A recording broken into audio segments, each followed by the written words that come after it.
Welcome to another episode of Issues of the Mind. Happy Sam here, your host. A couple of 12 years living together, happily enjoying life, but there's something peculiar to them. The man is not expressive in his emotions, doesn't share, doesn't talk, even when he's going through a rough spell, when things are hard, when things are really tough. He doesn't talk about it. The wife would ask him, share with me, let's talk about it. What are you going through? I can see that you're struggling, there's something going on, let's talk about it. But he really doesn't share, and over time it had started expressing itself in him via illnesses, breakdowns, anger outbursts, and various ways. So men naturally may not be emotionally expressive. It might be a cultural thing, what we have been told over time. But there has to be a change.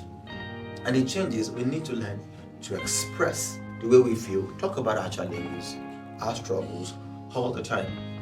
By emotional expression, we mean being able to say the things that you feel when you feel it.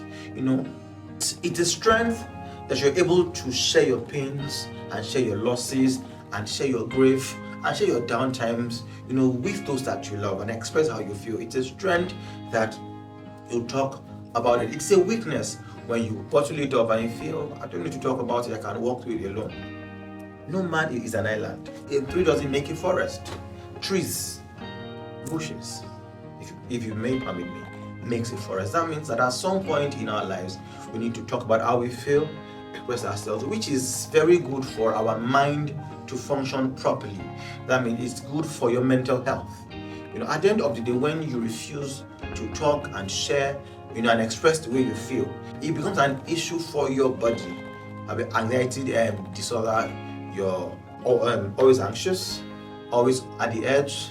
It might lead to high blood pressure and various things. So today, we're looking purely into this topic, not just because we want to talk about it, but because we want you and that person that you know to get the help that they need just in time. So emotional expression is the ability for you to express the way you feel and how you say it, when you say it.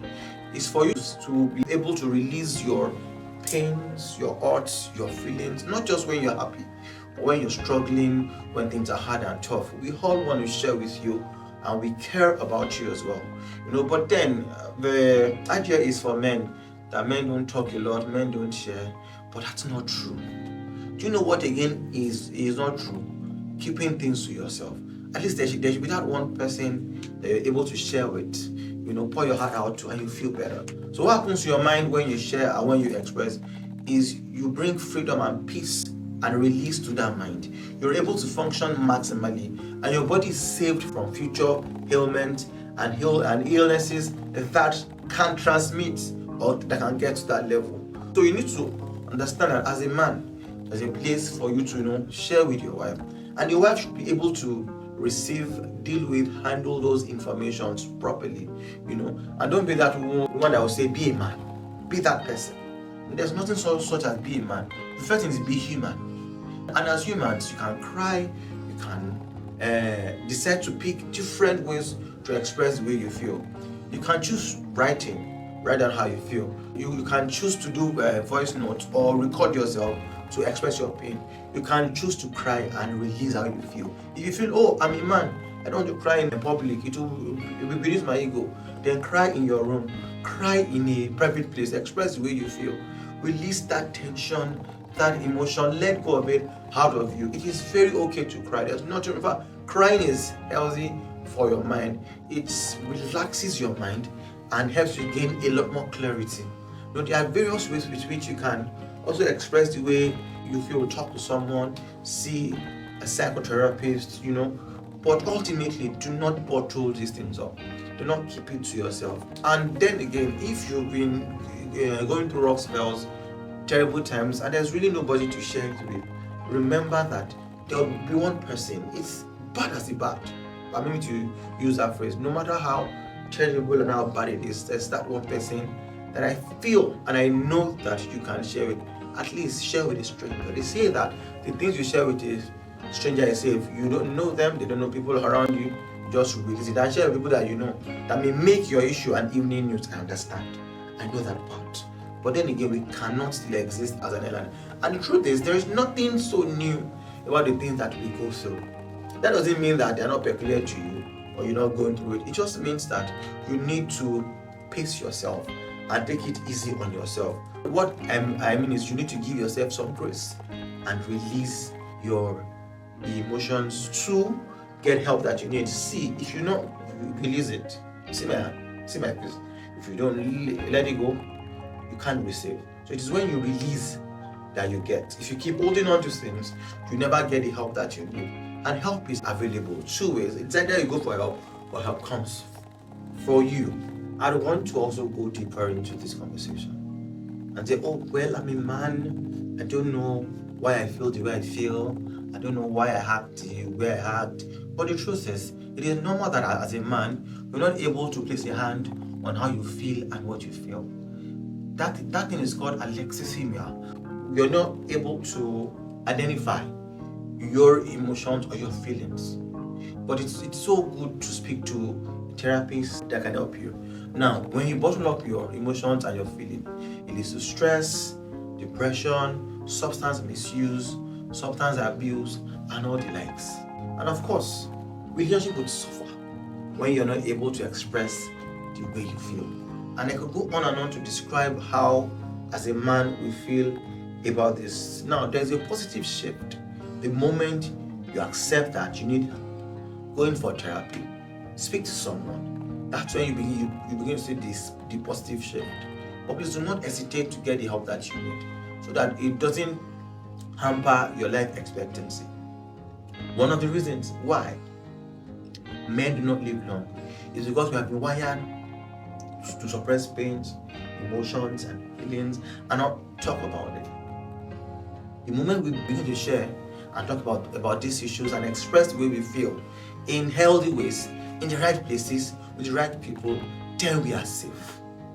And that is one culture that I need you to adopt now. And I say this is the time where I begin to share my pain and how I feel. You know, healthy ways for men to express their emotions. Like I said, you can decide to cry, release it in a private place. You feel, oh, I don't want to cry in public, I don't want to be seen. Like I said earlier about journaling, you can engage in physical exercise. You know, you can decide to hang out, take a trip, do your favorite thing, see a movie, you know, and what of you. There are healthy ways for you to express your emotion and how you feel. So, with all that I've said today on this episode, don't allow your relationship suffer. Don't allow your pain to increase. If you can take care of your physical health, go to the doctors, do your medical checkups, then you should take care of your mental health too. Stop bottling up your emotions. Start talking, expressing yourself safely and in healthy ways. You can even decide to take a walk, you know, go to a place where you can talk loudly and scream and shout out and then come back to yourself. Ultimately, learn to release those pains and those feelings. Don't bottle them up. They will harm you than any other thing that can be done. I hope that today you have learned or you've seen enough reasons why you need to be emotionally expressive, and for our partners too, to be able to receive those emotions well and manage them. Probably most of the time the fear is, if I cry, how would I be seen? But the first one is, if you cry and you release those emotions, it's never about how you'll be seen. It's about how you see yourself and the goods that it brings to you. Don't let the society, don't let culture determine how you feel and the way you see yourself. Put yourself first. If you're in grief and you've lost someone and you feel that I don't cry, I can't cry, that's not very safe. It's good to cry, release that pain, express it the way you feel, you know, and you feel better, and you feel, you know, that's cry that you get when you know, when you have really released everything on the inside of you, you know, and you feel relaxed. In fact, you will sleep better that way, and things will be good. So releasing your emotions, emotional expressions help you to sleep better, think better, relate better with people. It helps you to live life to the fullest in clarity. It takes fear out of you. You are not anxious about anything whatever. It puts you in a safe place where you've shared with someone, you've told them how you feel, you don't have any advice they would give to you. Remember that saying that a problem shared is the beginning of the solution. I wouldn't say it's half solved, but once you've shared it to the right person at the right time, the solution starts to come. Don't walk this space alone. Don't walk life all by yourself. Let us hold your hands through it. And for wives, please give your husband a safe space to express the way they feel. They are first humans before they become your husbands. Let them be able to release their emotions, and then it won't be used against them. Thank you very much. See you around.